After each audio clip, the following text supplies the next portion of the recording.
views and opinions expressed in this program are those of the individuals involved and do not necessarily reflect the official policy or position of Radyo Agri 90.1 FM management.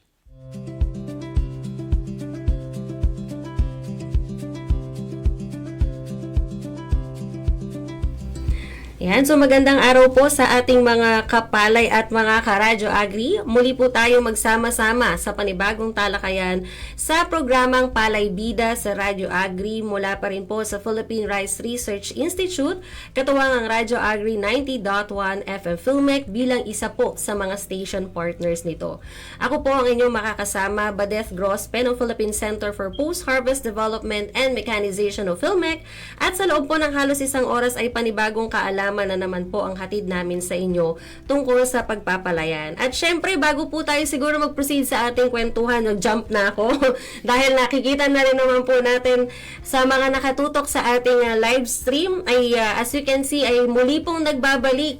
Ayan, after how many weeks? Hindi ko na makilang. Palay, Badeth. Yes, ayan. So anyways, muli pong nagbabalik at makakasama po natin for this episode ang ating certified kapalay mula po sa PhilRice na si Kapalay Minard Pagaduan. Ayan, magandang araw sa iyo, Kapalay Minard, at welcome back sa ating programa. Ayan, batiin mo muna yung ating mga kapalit, mga karadyo agri, at syempre mga kasamahan mo sa PhilRice. Ayan, magandang araw sa ating mga karadyo agri at mga kapalay na nakikinig ngayon sa radio at sa Facebook Live. Yes. So magandang araw po sa inyong lahat at shout out sa ating mga kapalay dyan sa PhilRice. At syempre, binabati ko rin po yung doon sa aming barangay, mga taga-Lumay. At ganoon din po ang ating mga ka-homeowner dyan sa Lumina, San Jose. Ayan. At syempre, babatiin na rin natin, of course, Kapalay Minard, dito syempre sa ating Filmec community. Ayan, sa pangunguna pa rin po ng ating Filmec Director for Dr. Janicia Alvindia. Of course, shout out din po, pagbati sa ating Director 3 na si Sir Joel Vidator, sa lahat po ng mga division chiefs po natin, mga section heads, guards on duty, utility personnel sa buong Filmec community po. At baka meron kasing ibang mga kapalay natin, mga kasamaan dito sa Filmec na nagpa-practice na para sa Zumba Fest bukas. Wow! Galing nyo! Bahagi po ng upcoming 48th anniversary ng ating ahensya. Oh, happy 48. Yes, oo, next week po, ayan, may mga naka-line up ng mga series of activities. At syempre kasabay actually ng 48th anniversary ng Filmec ay 27 post-harvest, post-harvest prevention laws. Tama ba, Sir Raymel? Week. Kaya mo yan. Yun. Basta yun siya. Ayan. Siyempre, batiin na rin natin Kapalay Minard ng ating mga kapalit, mga karadyo agri mula sa PhilRice. Siyempre, kina Executive Director Dr. John De Leon at sa Head ng DevCom Division ng PhilRice na si Dr. Hazel Antonio, at sa mga moderators din ng ating mga Facebook pages. Dahil bukod po sa tayo ay napakikinggan sa 90.1 FM broadcast channel, tayo po ay sabayan ding napapanood rather sa Facebook pages ng Radyo Agri 90.1 FM Filmec, DA PhilRice, RSF Extension Program at ng DA Filmec. Yan. So, bago natin i-reveal ang ating makakasama virtually at ang ating topic ngayong araw na ito, baka pwede mo namang ibahagi sa amin. Please do the honors ngayong episode na to na maipakilala ulit yung programa na Palay Bida at syempre ang Palay Bida sa Radyo Agri, lalo na sa mga ngayon lang nakatutok sa ating programa. Ayan, sige. Kapalay, Badeth. So, ngayong panahon po ng Artificial Intelligence o AI, TikTok at mga social media, buhay na buhay pa rin ang traditional media katulad ng radyo. Dito kasi mabilis, abot kaya at pinagkakatiwalaan ng mga magsaka ang impormasyong kanilang napapakinggan. Pero mga kapalay, upgraded na ito. Yeah. Dahil sabay na rin itong napapakinggan at napapanood sa mga Facebook Lives. Katulad po ng ngayon na ginagawa po natin. At pwede na natin itong tawaging digital tambayan. Ayan, oo. Dahil on-air na, ay nasasagot na natin ang tanong ng ating mga kapalay. Totoo yan. So, balik lang tayo. Oo, Simula ng 1996 ay ginagamit na ng PhilRice ang radyo sa paghahatid ng mga makabuluhang rice, science, and technology information na kailangang malaman ng ating mga kapalay. Sa ngayon, kilala na bilang Palay Bida ang radio engagements ng PhilRice. Kaya welcome dito sa ating panibagong episode ng Palay Bida sa Radyo Agri. So kung saan ang tanong mo, kapalay, ay sasagutin ng ating mga expert. Ayun. Kaya naman, speaking of rice expert, ayan, at na-introduce mo na sa amin ang konsepto ng Palay Bida. At syempre, yung Palay Bida sa Radyo Agri, ipakilala na natin at i-introduce na natin yung ating guest at yung topic natin for this episode. Ito kapalad ka Radyo Agri, kung ikaw ay nagtatanim ng palay o isang consumer, ayan, kaya tayo, di ba? Siguradong ang hanap mo ay bigas na may kalidad, safe kainin at syempre makakalikasan pa. Yung tipong masasabi mong panalo ka na or pumaldo ka na. Yan, oo. Eto ang good news dahil lahat po ng yan ay makikita po sa tinatawag na GAP-approved rice.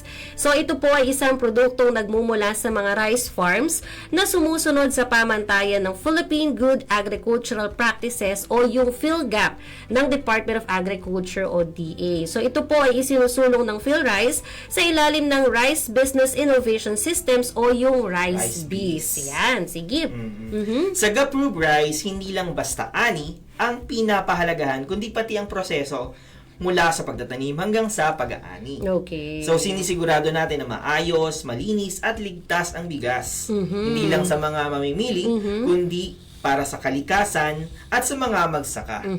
Dahil dito, mas tumataas ang value nito sa merkado. Yes. Pero ang tanong ng ating mga kapalay natin, kapag approved rice daw ba ang binibenta, mas mabilis nga ba itong nabibenta? Okay. At ang susunod, mas tinatangkilik ba ito ng mga mamimili?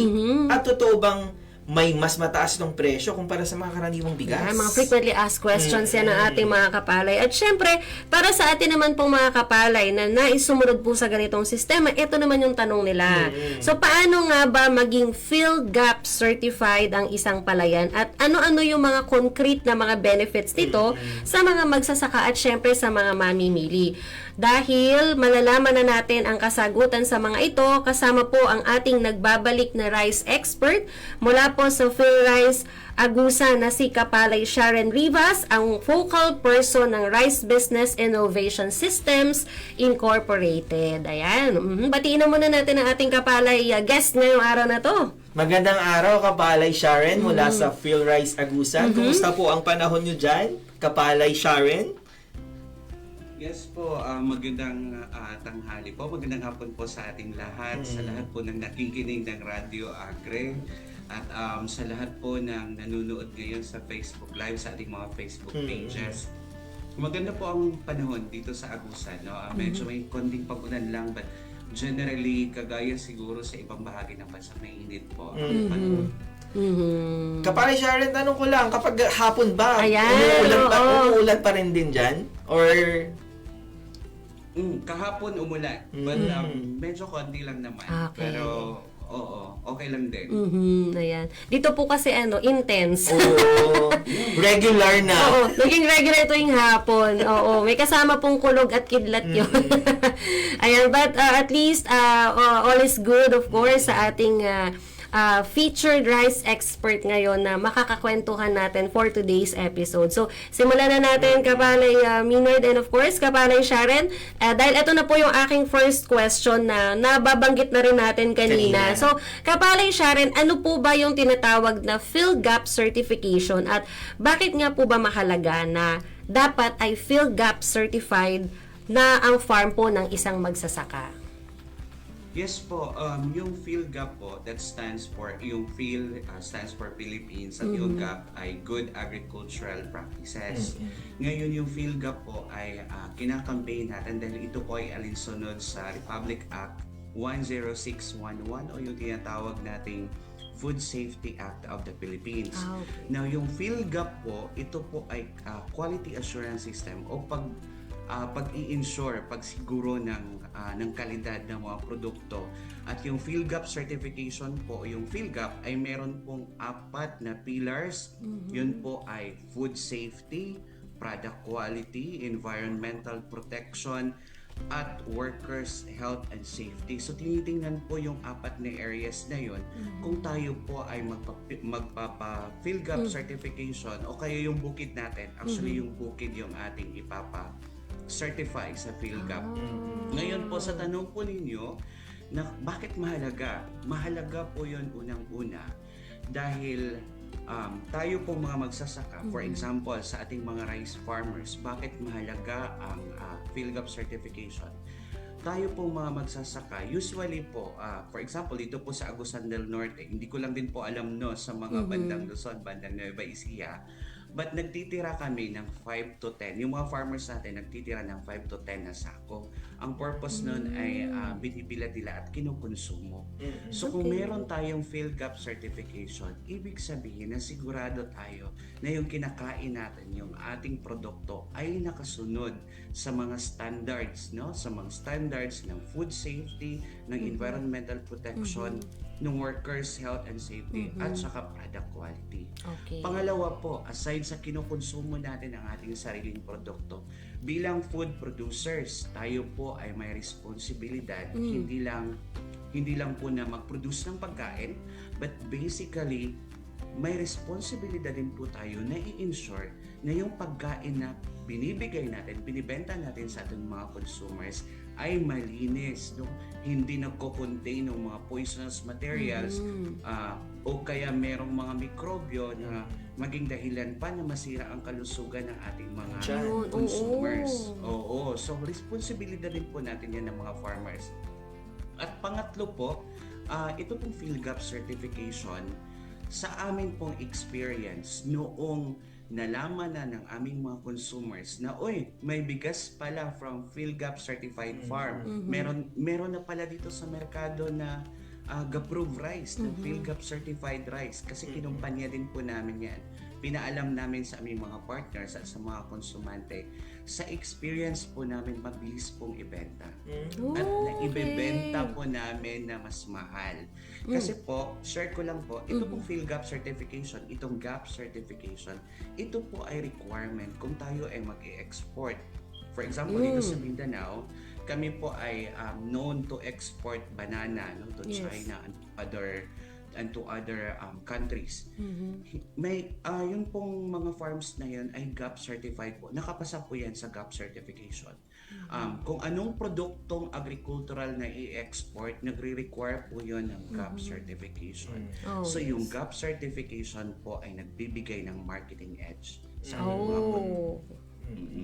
Yun po. So, in short, Kung gusto mo, ang laki ng kapakinabangan. Oo. Tsaka kung gusto mong pumunta ng ibang bansa, makilala, kailangan PhilGap certified ang farm mo. totoo. Kasi, kumbaga, mai-ensure na dito pa lang, locally, safe na. maganda ang kalidad, safe in terms of Environment, consumption, environment, tapos worker safety, yun din nakakatuwa po kasi pati yun ay kasama siya sa 4 pillars ng PhilGap yun. At syempre, yung mismong may-ari ng farm, mai-insure niya din dahil nga 'di ba nabanggit kanina ni Kapalay Sharon na sila mismo kino-consume nila. Ayan. So first question, holistic yung approach at yung gusto mangyari. Oo, totoo din. Ayan, para sa ating next question, Kapalay Minard. Ayan. Ang tanong po ng ating mga kapalay, madali daw po bang magpa-PhilGap certified? At kaya ba ito ng ating mga kapalay kahit na hindi pa sila miyembro ng isang samahan or organization? Kapalay Sharon. Yes, Kapalay Minard, no? At Kapalay Badat at sa lahat ng ating nakikinig ngayon at nanonood sa Facebook Live. Hindi ko po masasabing madali, ngunit hindi ko rin po masasabing mahirap. Okay. Kasi hindi ko masasabing mahirap kasi nagawa ng ating mga farmers dito sa Agusan del Norte, no? Marami kaming mga PhilGap farmers. Oo, dito. Tapos po, ginagawa po ito ng mga around 50 communities ng Rice Biz nationwide. Wow. So, marami tayong mga farmers na nagpapa-certify ngayon sa PhilGap certification dahil na-appreciate nila ang pangangailangan ng PhilGap certification. mahirap siya kasi you have to, kailangan i-follow yung Yes. hahanapin sa iyo yung 4 na pillars na yon, no? So maayos ba yung segregation ng waste, yung bang mga, ikaw ba mismo ng farmer at yung mga trabahante ay yung mga workers ay nag-PPE ba, no? So for workers protection, yung pong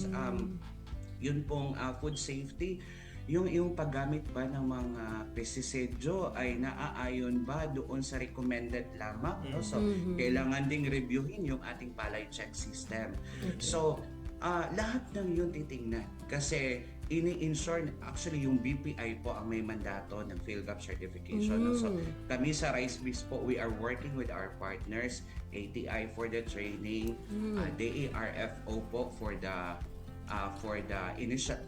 applications sila mag-a-apply, and then BPI for the inspection, no, and final certification. Hindi po madali, pero ang masasabi ko po ay kaya pong gawin ng ating mamagsaka. At sa tanong pala kanina, kung okay lang ba na individual o kaya grupo, may dalawa po kasing klaseng certification. Meron tayong individual certification and group certification. Sa tingin ko maganda talaga yung grupo, pero okay din yung individual. Halos magkakapareho, may konti lang pong diferensya in terms of requirement kasi kapag grupo kayo, may dagdag na isang requirement. But yung maganda, pagka grupo po kayo nagpa-certify ay yung ating po mga food chains, no, yung ating mga malalaking food chains, kapag ka magbebenta tayo ng bigas doon, hahanapan tayo ng GAP certification. Yes. So kung tayo ay grupo, ibig sabihin, kaya nating isupply, makukuha natin yung kontrata. Mahirap kung paisa-isa. Mahirap maghanap ng market kung paisa-isa na PhilGap certified ka. So maganda po grupo. Okay. So mas prefer. Pero pwede na individual. Pwedeng group. Kumbaga medyo may edge lang ng konti kapag ikaw ay miyembro ng isang kooperatiba or ng samahan. Yun. At isa lang ang sinasabi ni Kapare Sharon, kung kaya at kaya talaga. Kaya talaga. Kaya talaga. Hindi, ang ibig sabihin is kung gustuhin mo, kaya naman Kaya talaga. magagawa ng paraan. Tsaka, kaya lang siguro po siya nagiging complicated kasi nga, very particular yung process. Sabi mo nga kanina, holistic yung approach. Kaya kailangan sa application pa lang, ma-ensure nang mamimit yung mga standards per pillar. Yan, yung sa workers, sa product quality, sa environment, tsaka food safety. Yun. Kaya, worth it. For sure. Kasi i-export mo ba naman yung product mo, hindi worth it. Oo, totoo din naman. Kaya, kumbaga, hindi siya mahirap, yet, hindi rin naman siya ganun kadali, di ba? Pero worth it siya. Pagdadaan. Sabi nga, step by the step para sumakses. So, ganun din po sa application natin ng PhilGap certification. Ito naman po, for my next question naman po, Kapalay Sharon, kapag ang ani o ang harvest ay naging GAP-approved rice na, ano po yung kaibahan nito kumpara po sa mga karaniwang bigas na nasa market na po? Now, in terms of physical appearance ng bigas, kung may diferensya bang makikita doon sa butil, mas puti ba, generally walang masyadong kaibahan. No? Okay. Ang PhilGap certified, ensure lang tayo ng maganda ang quality, no? But basically yun kasi yung depende kasi yun sa variety yung kaputian noong grain, at saka depende yun sa pagmili. Kapag ka nag-RPS 2 ka, for sure napakaganda nung lumabas na bigas. Ang diferensya po ay nasa loob po ng bawat butil. Okay. Sigurado po tayo na yung bigas na ito ay nakapasa sa standard ng food safety. Yun po yung mahalaga. Wala po itong traces ng mga pesticides na mga kasira sa ating katawan. Wala po itong dalang mga mikrobyo na sanhi ng foodborne diseases. Yes. No? So, nasa butil, sigurado po tayo na ang pag-produce po ng GAP-approved rice ay inalagaan ang environment para ma-ensure na makukuha yung mataas na ani, at the same time, maaalagaan pa rin yung environment. At pinaka-importante, sa pag-produce ng GAP-approved rice, inalagaan din natin ang magsasaka, ang mga workers dito. So, ang kaibahan, hindi makikita siya sa physical na kaalaman, pero makikita siya sa kalooban, kalinisan noong bigas. So kung ipapalaboratorio natin yon, nakakasiguro tayo na yung na halos wala ng traces ng nakakasirang mga pesticides na posibleng makasira sa katawan. Share ko lang to, no, Ma'am Badet at saka Sir Minard, no, Kapalay Minard at Kapalay Badet. Share ko lang to na sa ibang bansa, lalo na sa mga advanced countries, bago ka doon magsaka ay i-require ka na dapat nakasunod ka sa GAP, no, sa Good Agricultural Practices. Totoo yun na mas advanced nga ang mga farmers doon kasi hindi ka pwedeng magsaka kung hindi ka GAP. Requirement yun. Bago ka magsaka, mag-GAP certified. Kailangan makasunod ka muna sa Good Agricultural Practices. Okay.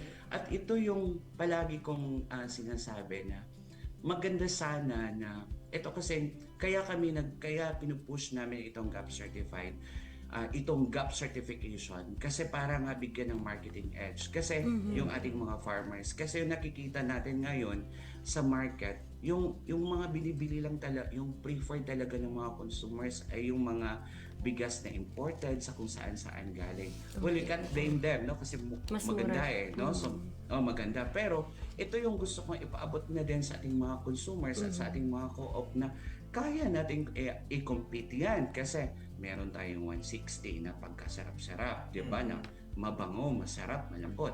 Meron tayong RPS to na nilagay ng Philmex sa iba't ibang bahagi ng bansa na kaya nating mag-produce noong grains na singganda noong mga imported. At meron tayong PhilGAP certification. Ensured tayo na yung GAP-proof rice ay malinis, nakasunod sa food safety. So, kayang-kaya nating i-compete yung ating mga imported na bigas. Oo. Kaya nating makipagsabayan without compromising the quality sa environment among others. So, yun naman yung mapaproud naman tayo doon.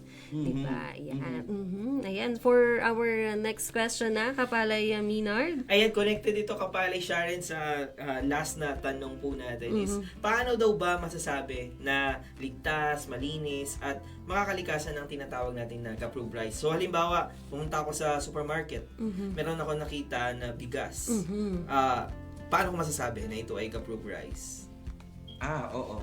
Na-miss ko pala yan kanina. So, yung GAP-proof rice or bigas galing sa GAP certified na farm na bukid ay magki-carry po yan ng QR code. Si BPI po upon registration, upon certification, bibigyan ka niya ng QR code na kapag i-scan yun ng ating mga consumers, makikita nila ang GAP certification, saan galing ito na farm, and saan galing ito na farm, and ano ang expiry ng GAP certification. Kasi yung GAP certification natin ay meron lang yung 4 na cropping, 2 years. No? Okay, So, 2 years. yung ating mga GAP certified na mga farms, yung mga farmers doon, farm managers has to renew their GAP certification every 2 years. Kailangan po yun para ma-ensure natin yung monitoring. So, pagka meron GAP certification, may QR code from the BPI, we are insured, no, kasi yung BPI naman gaya nung napag-usapan pa natin kanina, yung BPI hindi yan basta-basta magbibigay noong GAP certification. Sabi kahapon nung kasamahan ko sa radio, sabi niya parang dadaan po ng butas ng karayom. Medyo. Pero wag pong mag-alala kasi yung ating local municipal agriculture office, city agriculture office, provincial agriculture office, regional offices ng DA ay alam po nila itong GAP certification and they are very willing to help us. Tuwang-tuwa kami na ang dami naming partners for GAP certification. Yun nga, nabanggit nga din kanina ni Kapalay Sharon, they have ATI for the training. Maraming mga partners. Oo, maraming mga partners. Kaya din, bagamat mahirap, or syempre, hindi man siguro, bagamat hindi siya ganun kadali, pero wag po kayong mag-alala mga Kapalay dahil meron tayong mga offices, ahensya ng gobyerno na talagang tutulong at mag-a-assist natin all the way. Tsaka Kapalay Badet, base dun sa sinabi ni Kapalay Sharon, talagang may traceability. Traceable. Traceable. Kung saan ang galing yung ating product. At hindi basta-basta maglalagay ng ito ay Gaprove Rice kasi merong QR code na talagang chine-check kung saan galing. Ayun po yung amazing doon. Tapos kapag natapos na yung 2-year validity, pwede pong mag-renew. Yun yung isang good news doon. Kaya mo, renewable. Renewable siya. Pero I assume Kapalay Sharon and Kapalay Maynard na of course, bagamat kapag nag-renew ay mas madali na yung process. Pero at the end of the day, isusure pa din nila na maganda pa rin yung quality, na-maintain yung requirements para, kumbaga, renewable yung kanyang nakita na yung advantage. So talagang itutuloy-tuloy na din. Ayan. Yes po. If I may, yung magiging, yung magpapadali lang siguro noong renewal is alam na ng farmer kung ano ang process para ano yung dapat tingnan na maging compliant sa food safety. Alam na nila kung ano yung dapat tingnan para magiging compliant sa environmental protection, sa product quality, sa workers' health and safety. Alam na nila. So medyo mas madali at nakapag-put up na sila ng mga necessary na mga hinahanap doon sa kanilang farm. So it will be easier to renew.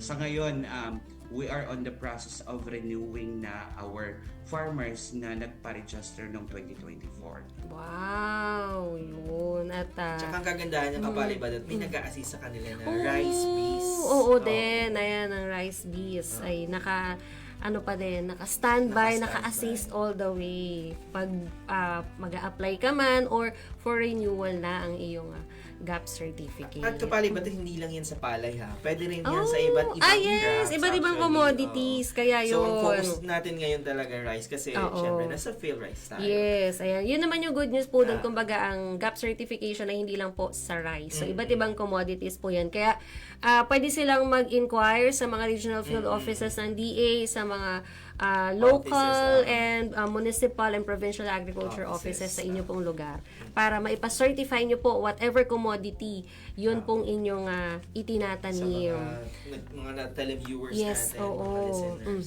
Ayan. So, yan po mga kapalit, mga ka-Radyo Agri, ang mga paunang impormasyon. Pauna pero siksik, liglig, nag-uumapaw na agad ang ating talakayan. Yes, ayan. Tungkol po sa kung ano po yung Gaprove Rice at ano po yung concept ng tinatawag na natin na PhilGAP certification. At mamaya po, sa pagpapatuloy ng ating talakayan, marami pa pong maibabahagi ang ating kapalay guest. Kaya po, stay tuned lang tayo mga kapalay at mga ka-Radyo Agri. At bago po tayo magpatuloy, feeling ko marami na tayong mga comments, mga pa-shoutouts ng ating mga kapalay at mga ka-Radyo Agri. So, i-flash na siguro ng ating kapalay na tech expert. Ayan, si Kapalay Raymel de la Cruz mula po sa DA PhilRice Facebook page. Ayan, si Kapalay Sally Escobido Alfaro. PhilGAP certified daw sila. Yay! Congratulations po. Ayan, maraming salamat po for sharing. And eto, kay Melinda Castillo, magandang hapon po. Shoutout sa iyo, Melinda. Ayan, from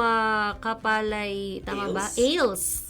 Camacho Triviana. Ayan, magandang hapon din daw, sabi niya. Maraming salamat po sa inyong pagtutok. At ito naman, sa RCEF Extension Program Facebook page, ito suki na natin to, certified na kapalay. Siya si Ma'am Irma Bacolod Amerna. Ayan. Shoutout po, rice farmer ng Santa Rosa City of Laguna. Ayan. At mula din sa Pilar Bataan, si Maria Asuncion Solomon Perona. Ayan. Buong buo. Maria din, like me. May Maria.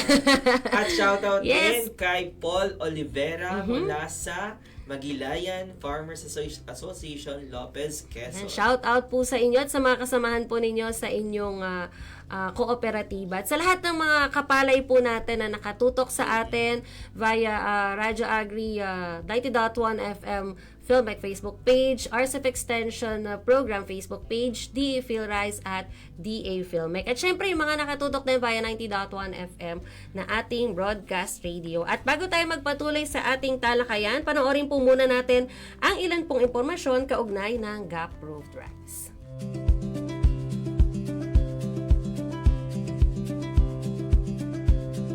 Kinakabahan ako. Matatanggap kaya nila ako? Ano ka ba, mahal ko? Siyempre naman. May PhilGap certification tayo eh. Kaya siguradong magugustuhan ng mga mamimili ang GAPROVE rice natin. Alam naman nila na basta GAPROVE rice, siguradong puro, safe at dekalidad ang bigas. Makakalikasan at makamagsasaka pa. Sana nga tangkilikin nilang produkto ng mga kooperatiba ng magsasaka, gaya natin.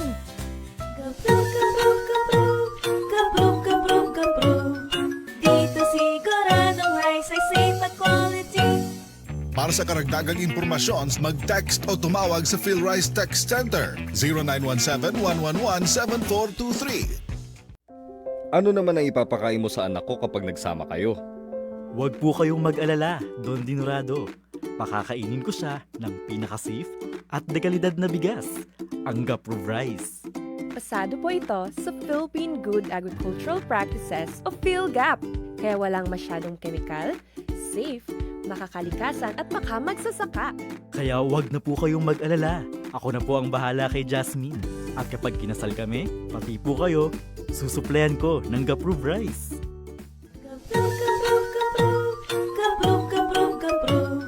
Dito siguradong rice ay safe at quality. Para sa karagdagang impormasyon, mag-text o tumawag sa PhilRice Text Center 0917-111-7423.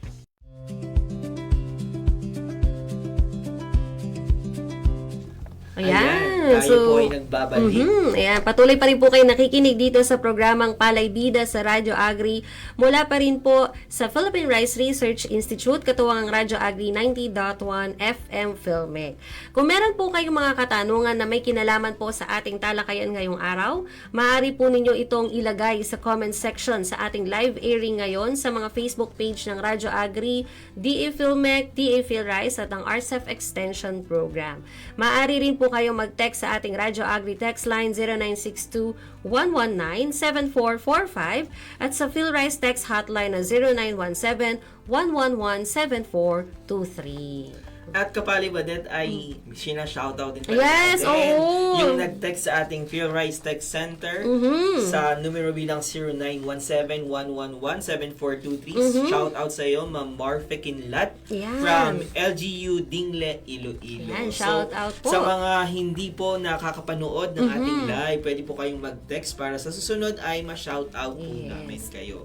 So maaari nyo rin pong mapanood ang mga na-miss ninyong episodes sa ating page at sa ating YouTube channel na Radyo Agri 90.1 FM.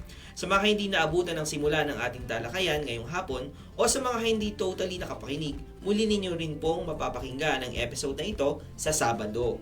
Hapon, sa Sabado ng hapon, syempre, dito sa 90.1 FM ang inyong radyo.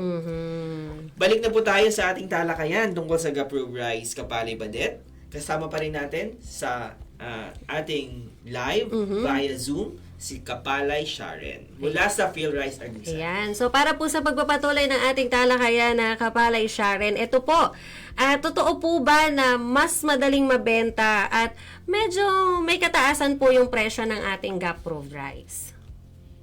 Yes po, sa experience po namin, naging madali po yung aming pagbebenta ng GAPROVE rice. Una, nagkaroon po kami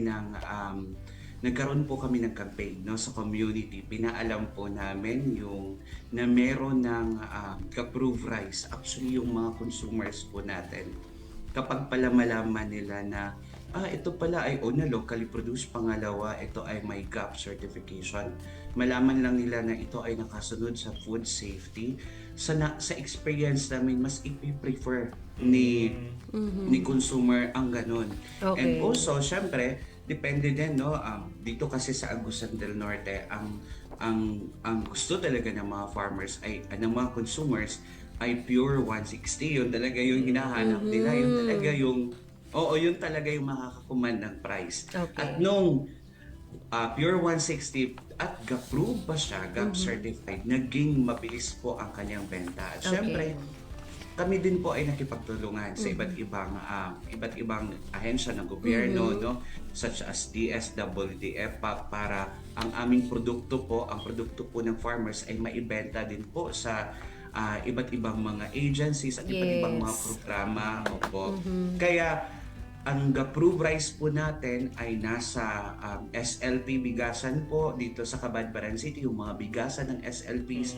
Meron na din po Gaprove Rice at nakapasok din po kami sa maliit na mall dito sa Cabadbaran City at naibenta din po namin yung aming produkto. Sa aming experience po, mabilis, madali po namin ibenta yung aming Gaprove Rice, no? At hindi po namin nasabing binenta namin yung mahal kasi syempre inisip din po natin yung ating mga consumers, no? Kasi tayo naman pong Pilipino ay tulungan no? Yes. So tulungan tayo so hindi natin ibinenta ng mas mahal but definitely we can say na naibenta namin in a competitive price yung aming Gapro brand. Yes.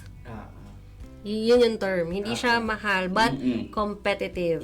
Yes. Tsaka nakabase yan kapali ba din sa kanilang production cost. Oo hindi naman. lang basta-basta yung eto siya, eto Oo, yung hindi po siya duman sa tansya-tansya. Dahil kagaya na nabanggit ni Kapalay Shari, marami po silang nakasama din na mga iba't ibang ahensya ng gobyerno and stakeholders din para ma-ensure na walang malulugi. Kumbaga, win-win situation at the end of the day ang ating mga kapalay. At syempre, para din naman sa pagpoproseso among others para sa ating GAP certification. At ang wish natin dyan, kapalay ba, hindi na lang sa susunod ang mga consumer natin, hindi na lang, gusto ko yung maputing bigas, hindi na.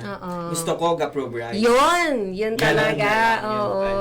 Gusto natin, wish natin na marinig sa mga consumer natin. Totoo yan. At sa pagpapatuloy po, ating susunod po na katanungan, Kapalay Sharon, ay sa tulong po ng Rice Bees, may mga datos na po ba tayo kung ilang mga magsaka, samahan o kooperatiba na ang matagumpay na naging PhilGAP certified? At maaari po ba kayong magbahagi ng kanilang mga karanasan o mga kwento na ang ating mga magsaka sa kooperatiba? Sa buong bansa, we already have 1,441 farms, no? Higit 1,000 na farms sa buong bansa ang napacertify ng Rice Bees. Katuwang ang kanyang mga partners, so yung mga partners namin kagaya ng ATI, na iba't ibang ahensya ng gobyerno, nakapagpa-certify na tayo ng again 1,441 farms sa buong Pilipinas. That is 2,103.65 hectares, no, na palayan na bukid, no? At nasa 17 na farmer associations at kooperatiba yung ating napag-group certify. Now ngayon, gusto ko lang i-share tong part na to na minsan kasi yung ating mga farmers, yung sa experience namin, nahihirapan kami with regard sa recording ba. Yung ating mga farmers. Oo, hindi sila talaga mahilig mag-record, di ba? Ng kanilang mga expenses, ng mga activities. Sa GAP po, hinahanap po yan. 4 na cropping season, imo-monitor mo, isusulat talaga. Tapos tutulungan naman namin no, kung paano ipo-format yung paggawa ng monitoring form. Alam mo yung na-appreciate ng mga farmers ay kapag may activities na hinahanapan sila ng recording, makakapakita agad sila. Kasi requirement yun ng GAP. Ay, may record ako. Ito po. Tapos, yung isa pa na nasabi nila ay, Sir, alam nyo, nung nag-GAP na kami, dahil may recording na kami, nakikita na talaga namin kung kami ba ay kumikita. No? So, ngayon meron na kaming proof na kumikita na talaga kami. Kasi yung recording, tinuruan namin sila ng simplified na recording. So, yun lang din yung mga maidagdag ko ba ng mga advantage. At gusto ko lang din pong i-mention no, na yung ginawa po ng aming co-op at saka ng LGU, actually nung kinausap namin ang LGU, maganda din po sa mga implementers ng GAP, magandang makausap natin yung LGU kasi pag malaman ng LGU, sa experience namin, napaka-supportive ng LGU kasi hindi lang din sila tumitingin doon sa food sufficiency, food security, pero tinitingnan din nila yung food safety. Siyempre, ayaw naman nila na magkasakit yung kanilang mga community. So, nung nalaman nila na pinupush pala ng Rice Bees itong food safety at ng Rice Bees at kanyang mga mga partners, napaka-supportive nila. In fact, yung LGU namin dito sa Agusan del Norte nagpahiram ng pera pang-suporta doon sa kooperatiba na nung nalaman niya na nagpapapilk up yung kooperatiba, sabi niya, sige, ito, pahiram ako ng konting pera, no interest to 6 years, gamitin ninyo para magbili ninyo yung product ng mga GAP certified. So, yun lang din yung nakakatuwa kapag magtutulungan, malaman ng ating mga partners, malaman ng mga LGUs, for sure, ma-appreciate nila yung GAP certification. Ayun. Nakakatuwa Kapalay Badet. Kasi ang ating mga farmers ay hindi na lang magsasaka. Oo nga Kasi sila ay magsasako ng GAP-approved rice. Yun! Napakadami mong punchline ngayon! Hindi ko napagandaan, Kapalay Sharon, yung mga punchline ni Kapalay Minard ngayon. Nagkulang kami sa prep. Pero ito, kumbaga sa dami ng mga napag-usapan, talagang nakikita na natin, and hopefully yung mga kapalay natin na nakikinig at nanonood, nakikita na nila at nasisense na rin gaano kahalaga ang yung ating pag-GAP-approved yes, rice. oo, na not only for the consumers, pero yun yung sasabi nga kanina ni Kapalay Sharon, both the farmer and the consumer will benefit. Oo, and syempre sa environment. Ito naman po, for my next question naman, medyo in-relate pa din sa Rice Bees. Paano po nakakatulong yung mga cooperatives at yung mga programa kagaya po ng Rice Bees pagdating naman po sa pagpapalawak ng merkado ng GAP-approved rice? Aside po doon sa napag-usapan na nating group certification, no? Yes po.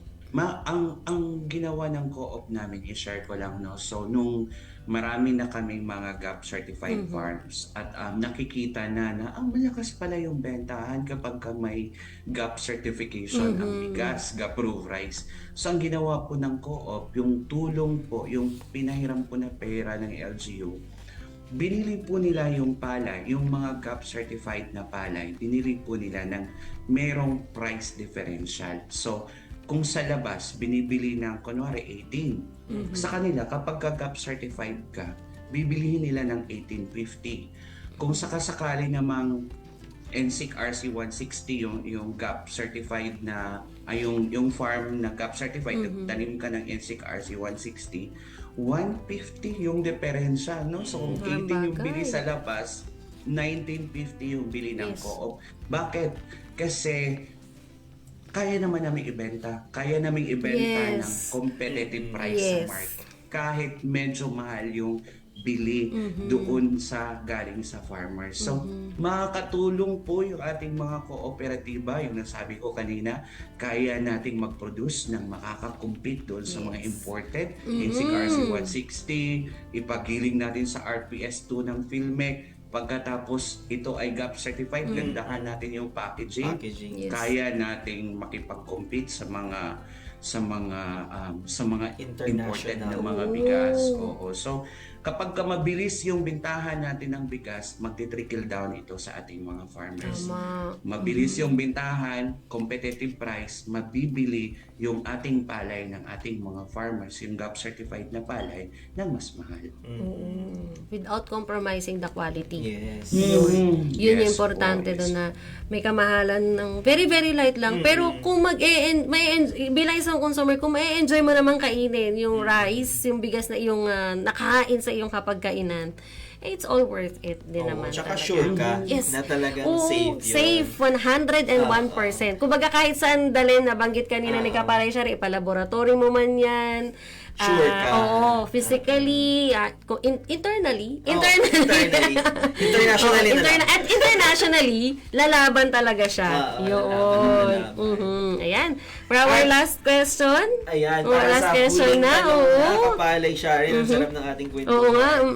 Para po sa ating mga kapalay na gustong sumunod sa yapak ng pagiging GAP certified o PhilGAP certified, paano po sila magsisimula at makakakuha po sila ng PhilGAP certification kung sakali?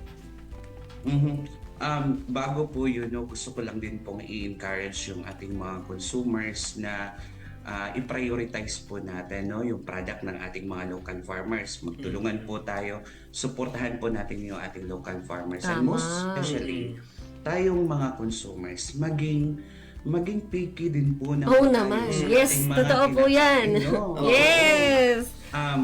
Kung bibili tayo ng bigas, siguraduhin na po natin na ito ay hindi lang tayo mabubusog, maganda sa ating katawan, no? So i-prioritize po natin yung GAP approved rice or bigas na galing sa GAP certified farm. No, sa mga interested po natin na mga farmers at ating mga co-ops, pwede po tayong sumadya sa ating puntahan po natin yung ating local municipal agriculture office.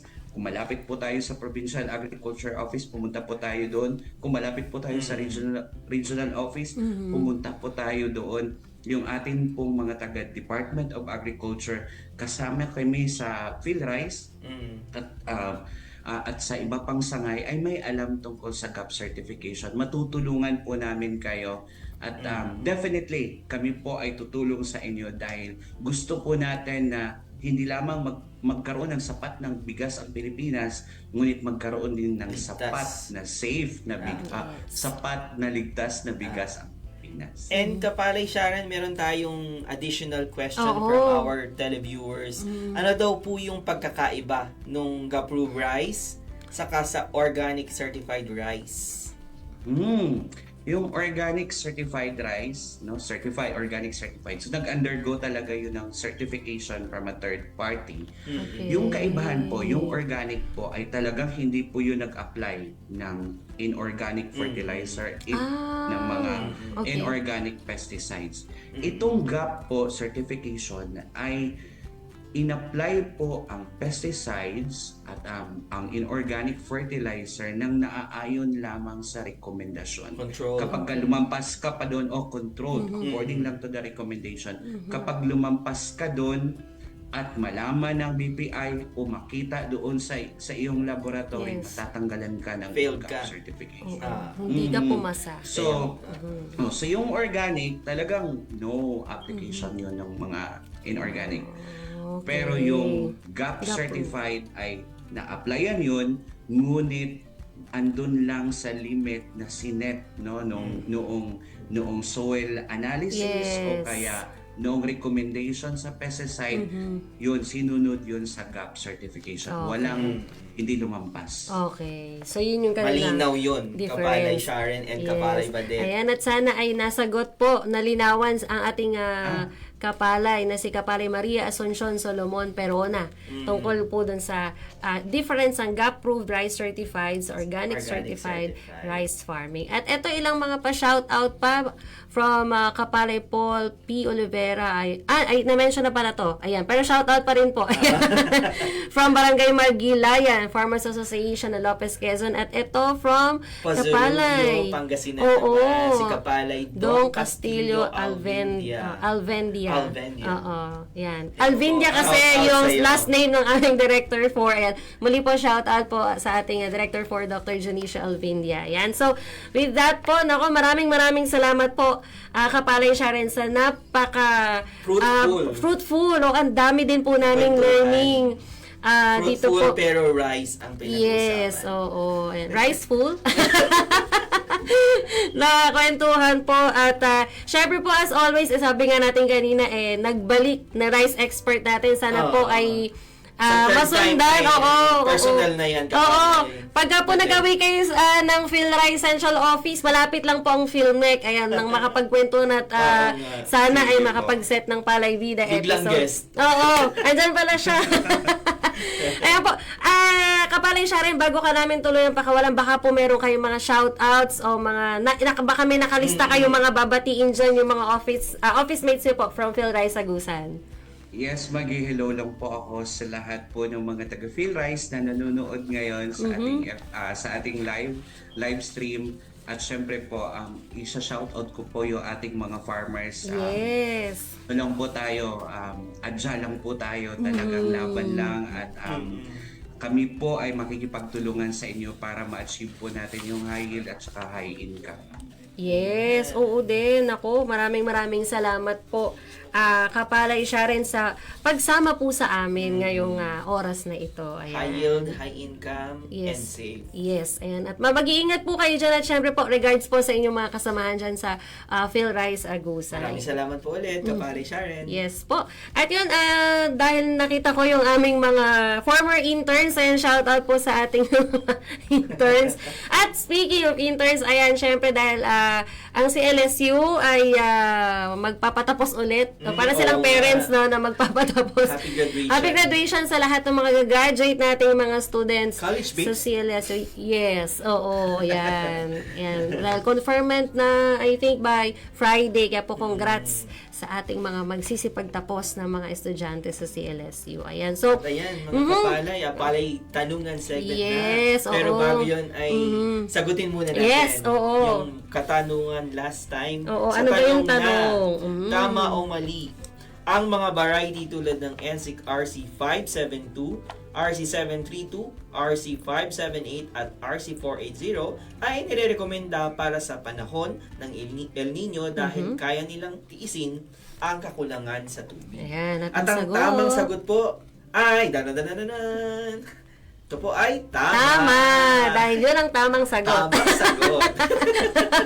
At ayan, i-reveal na natin ang ating palay tanungan po ngayong araw. Yan, sa ating mga palay na nakatutok po sa atin. Ito po ang ating palay tanungan question of the day. Yan. Tama o mali pa rin po ang ating sagot. Kapag PhilGap certified ang isang palayan, mas confident ang mga magsasaka sa kalidad ng kanilang produktong bigas. Ulitin ko po, para sa mga nakikinig sa ating radyo, tama o mali, kapag PhilGap certified ang isang palayan, mas confident ang mga magsasaka sa kalidad ng kanilang produktong bigas. Yan po, ito-text lamang po, radyo, space, pangalan, space ang inyong bayan, space ang inyong sagot kung tama po o mali sa PhilRice text hotline na 0917-111-7423. Ay, ayun pala. Okay, ulit. DZDJ pala. Sorry po. DZDJ space, pangalan space, bayan space, at ang inyo pong kasagutan. Ayan. At reminder sa ating mga listeners and televiewers, sa ating mga televiewers, ay pwede rin kayong mag-text. Ang kailangan po namin ay text para po makasali kayo sa prize. Oo, baka may mag-comment. Oo, comment kasi sila text po yun. At yun nga po yung nabanggit kong format kanina. Pero pwede, yung mga nasa comment section, magte-text Oo, sila. babati. At syempre, babatiin natin lahat ng mga sumagot sa ating at syempre, kapalay, kasama na ayan, sila sa raffle. Oo, na looking forward kami. Kailan mo i-announce? Kailan kaya yun? Yun, abangan natin yan. Pati po kami dito sa Radyo Agre, aabangan natin yan. Oo. At ito po, narito naman po ang ilan pang mga impormasyon kaugnay ng mga proyekto at programa ng PhilRice. Panoorin at pakinggan po natin ito. Magandang araw mga kapalay. Ngayon ay gagawa tayo ng alternate wetting and drying o AWD gamit ang observation well. Pero sa halip na gawa sa PVC pipe ay gagamit tayo ng mga materyales na mas madaling hanapin. Ito nga pala yung mga kailangan nating gamitin mga kapalay, no? Isang 2 litrong bote na plastic bottle, isang panukat o ruler, marker, at pako or alambre, pero ngayon ang gagamitin natin ay pako, plies, gunting, at kandila syempre.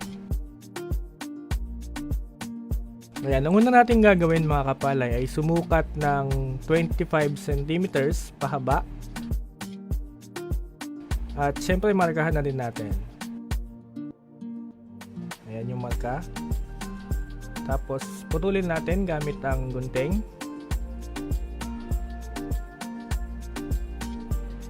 Putulin na din natin yung taas.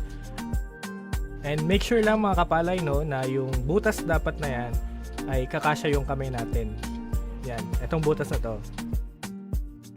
Ang gagawin natin, susunod ay sumukat ng 5 cm mula sa taas na butas. At lagyan natin ng marka paikot.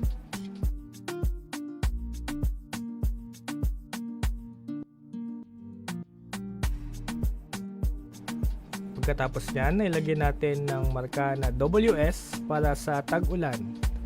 Ito mga kapalay ay yung batayan natin sa tubig pag tag-ulan.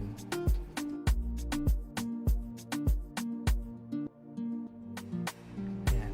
Mula sa linya na yan, sumukat ulit tayo ng 5 cm at syempre markahan na ulit natin.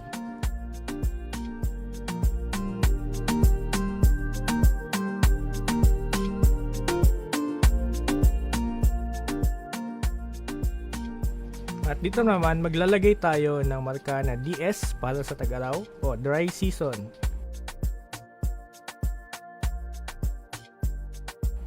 Ayan mga kapalay, ang pagitan nito, tandaan nyo, ay 5 cm, no? Ayan. Ang gagawin naman natin dito, magmamarka tayo ng mga pagbubutasan natin mamaya. So, ang mga butas na to ay may layong 3 cm, pataas baba. At yung pagitan naman ng pahalang ay 5 cm. Ayan.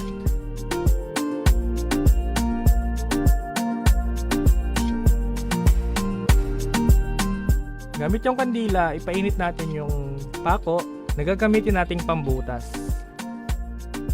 Ayan, binubutasan na natin yung mga marka kanina.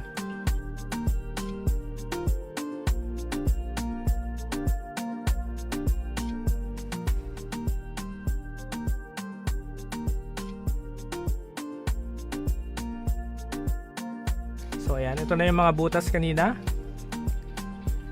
Binutasan natin ng paikot. Ayan, ready na tayo mag-install ng ating AWD observation well. Mula sa 1 hanggang 2 metro mula sa pilapil, doon natin ilalagay yung observation well natin. Ibaon natin mga kapalay hanggang sa yung marka ng dry season ay pumantay na doon sa lupa.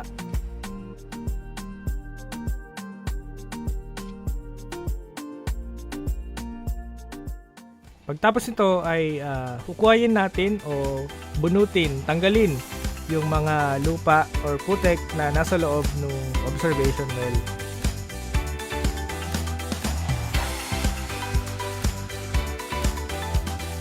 At ito na mga kapalay ang ating observation well. Abangan natin sa susunod na video kung paano natin obserbahan at i-monitor itong AWD na. See you!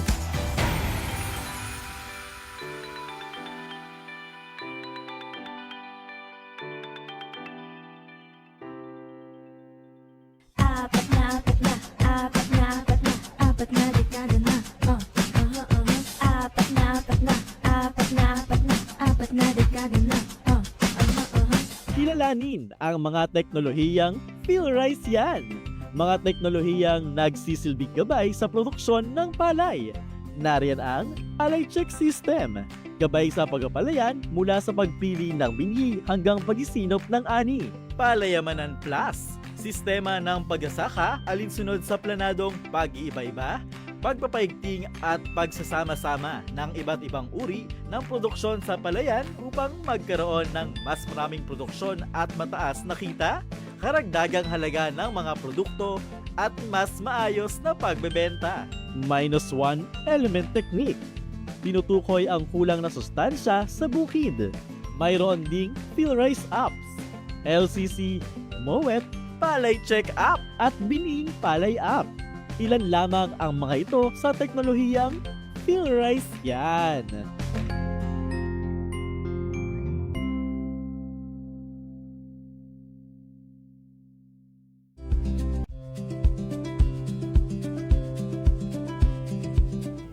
At ako po ang inyong nakasama ngayong araw, Badeth, mula pa rin po dito sa Philippine Center for Post-Harvest Development and Mechanization of Philmec. At ako naman po ang inyong nakasama ngayong araw, Kapalay Minard mula sa Philippine Rice Research Institute. At dito po nagtatapos ang isa na namang makabuluhang episode ng Palay Bida sa Radyo Agri. Dito lang sa Radyo Agri 90.1 FM Philmec. Kasaganaan para sa bayan.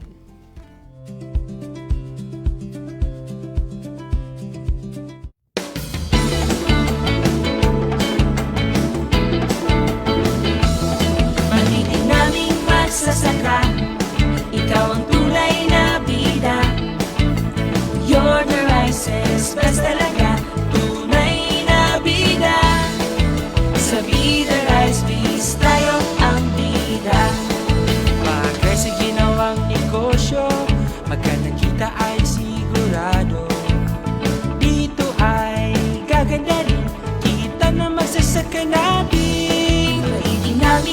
magsasaka, ikaw ang tunay na bida. You're the Rice's best talaga, tunay na bida. Sa Bida Rice Peace, kayo ang bida. Mula agahan tanghalian hanggang sa hapunan, healthy and safe dapat ang kanin natin. Bigas ng rice beans ang bilhin, para sa Bida Rice Peace, bida ka rin. Mahal naming magsasaka, kayo ang pinakabida. You're the Rice's best talaga, tunay na bida. Kaya sa Bida Rice Peace, lahat tayo ay bida. Bahagi ang rice sa iba at sama-sama maging bida. Suportahan natin, magsasaka natin sa lahat ng kaya nating gawin. Para sa Bida Rice Peace, bida pa rin. Magiging naming magsasaka,